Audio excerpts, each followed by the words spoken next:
Salve nação, salve amigos do canal aí e outros times. Vamos fazer aí o pós-jogo. Atlético Mineiro e São Paulo encerrou agora 1-1. Para quem estava aí já imaginando uma derrota, o empate ficou no lucro. Comparando os últimos jogos do São Paulo, postura do time. Hoje, por incrível que pareça, o time mostrou uma postura que não vinha apresentando nos últimos jogos, né? Melhorou um pouco a garra no jogo e em alguns momentos parecia aquele time morto também dos últimos jogos, né? Então fica um pouco complicado em analisar a partida num todo, porque em alguns momentos o São Paulo parecia bem e outros momentos parecia aquele São Paulo dos últimos jogos, né? Pelo que eu analisei o jogo, pude acompanhar, o São Paulo entrou no jogo mesmo, ele percebeu que estava fazendo uma partida ali contra o Atlético de igual para igual, quando já estava a 28 minutos do segundo tempo. Ali que o São Paulo tentou ser um pouco mais ofensivo e o jogo ficou aberto a partir desse momento. Aí os dois times disputando contra-ataques, né? Eu vou falar hoje um pouco aleatório do que aconteceu no jogo. Não vou falar na sequência certinho, mudar um pouco.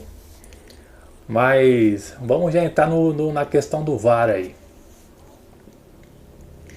O que aconteceu hoje aí nesse jogo, daquele gol do Atlético Mineiro, cara, é um lance polêmico. Muita gente não vai concordar com o que aconteceu. Tem gente que vai ficar puto da vida aí com essa jogada, que é um absurdo.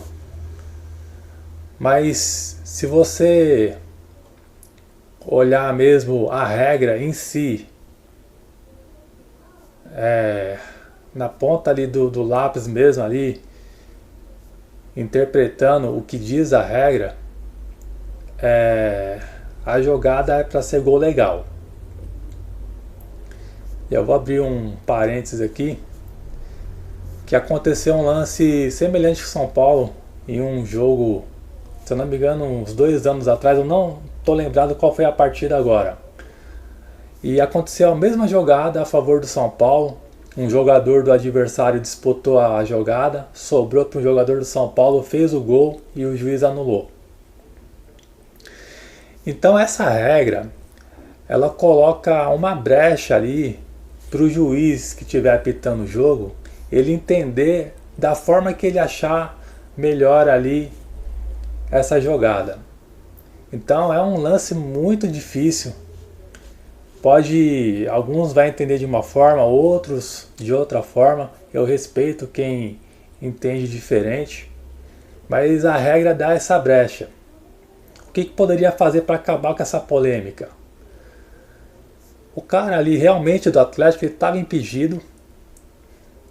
Para acabar com essa polêmica, era só dar impedimento em todos os lances no futebol nesse tipo de jogada. Daí acabaria com a polêmica. Só que a regra, como eu disse, dá uma brecha para o juiz entender do jeito que ele quer.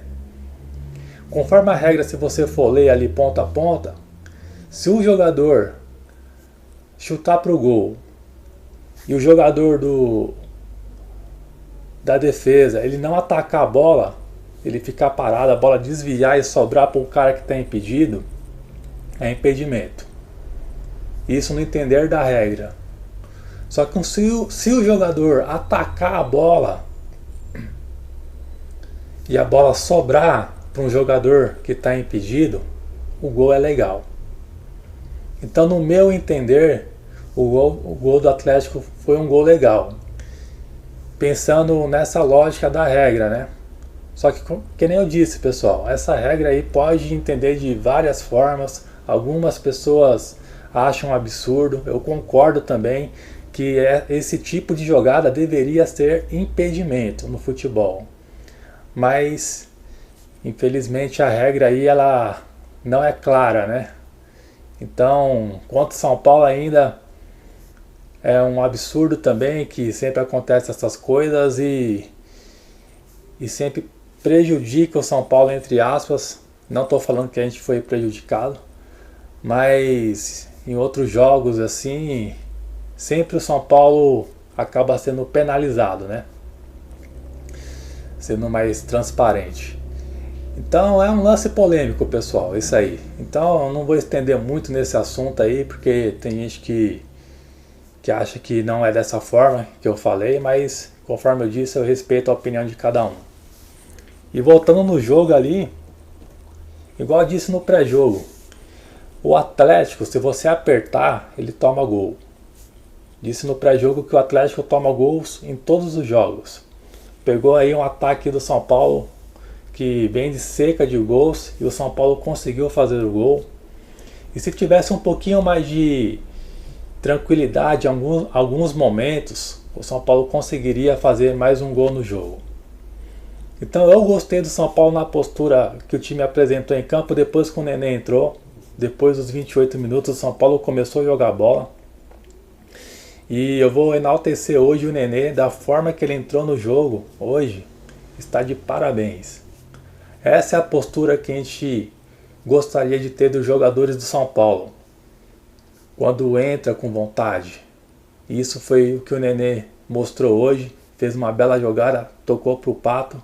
E o Pato com uma bela finalização fez o gol do empate ali do São Paulo.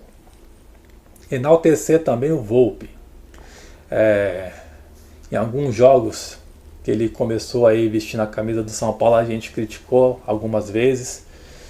E nesses últimos jogos ele vem sendo o melhor jogador do São Paulo.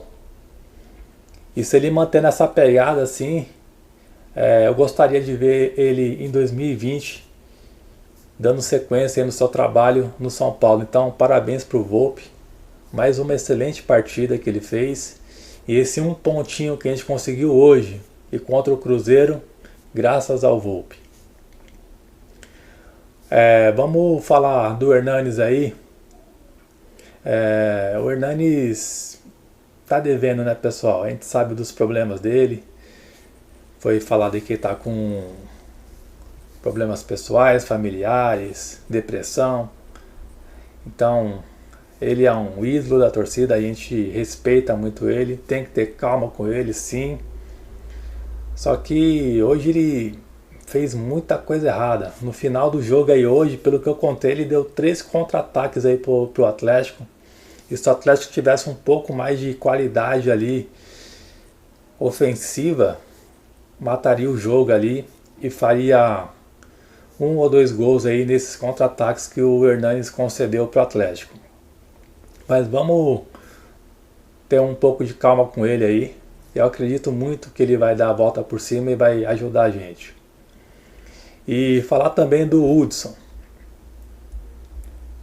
Depois que ele foi para a lateral direita, ele já estava amarelado, né? Deu uma jogada ali horrível num lance na lateral. Poderia ter sido expulso. O juiz ainda foi bonzinho, passou um pano. Era para ele ter sido expulso nesse lance aí. Eu até achei surpreso o juiz não expulsar ele, porque se o juiz expulsasse seria justo. E a galera que me acompanha no canal, eu faço análise sem ser clubista, pessoal. Por mais que algumas vezes o time deixa a desejar, o São Paulo peca muito em algumas coisas, mas quando a gente tiver que elogiar, vamos elogiar. Se tiver que falar mal, vamos falar. Se a gente acha que foi prejudicado, vamos falar. Então essa foi a impressão que eu tive do jogo de hoje. E o Atlético no primeiro tempo ali chegou a ter 78% de posse de bola. Então, 72% de posse de bola. E o São Paulo não estava conseguindo segurar a bola ali. Mas Vamos falar também do Calazans, né, meu? Que nem eu disse no último pós-jogo aí, eu falei que ele era o novo Negueba, né? Então, infelizmente aí eu não vejo muito potencial nesse cara. Já virou titular do São Paulo hoje. O cara não tem nenhum gol na carreira. Futebol fraco dele hoje, horrível. E falar também do Everton Felipe, que entrou no jogo mais uma vez. São Paulo precisando fazer gols. E eu não entendo muito ainda as escolhas do Cuca, né? Então, eu quero ver essa lista de dispensas aí do São Paulo. O que eles vão apresentar. Se esses jogadores que entraram hoje, Nenê, alguns lugares dizem que o Goiás mandou proposta para ele, mas o Goiás parece que não tem dinheiro. Everton Felipe dizem que está nessa lista aí também. Eu quero entender o que essa diretoria pretende fazer nessa pausa da Copa América. E se o Nenê, Everton Felipe, esses caras que estão jogando, estiverem na lista e saírem do São Paulo, a gente vai ver que essa diretoria realmente está de palhaçada, né? Porque estão colocando o cara para jogar, sendo que vão sair e podendo tirar a chance de outros jogadores. Referente ao Nenê, se ele jogar do jeito que ele entrou hoje, ele pode ser útil para o São Paulo. Só que o problema é que quando o cara continua, o futebol começa a sumir, depois que dá mais uma chance, os caras param de jogar. De quando está perto de uma possível saída, o contrato vencendo, os caras começam a jogar para o time renovar com eles. Então não sei qual que é a do Nenê. Se ele tiver com a vontade que ele teve hoje entrando em campo, por mim ele continuaria no São Paulo. Isso porque eu já critiquei muito ele e queria a saída dele. Mas depois quando a gente começa a analisar o elenco do São Paulo, que está horrível, o elenco está ruim, limitado, o Nenê quando entra ele pode sim resolver uma partida. Então depende do Cuca aí, a direção, vamos ver o que vai dar. Então esse é o pós-jogo aí, pessoal. Novamente agradeço a todos aí que vêm chegando no canal. E a qualquer hora a gente volta novamente com mais um vídeo, dando mais informações para vocês, tá bom? Então fiquem com Deus aí, um forte abraço.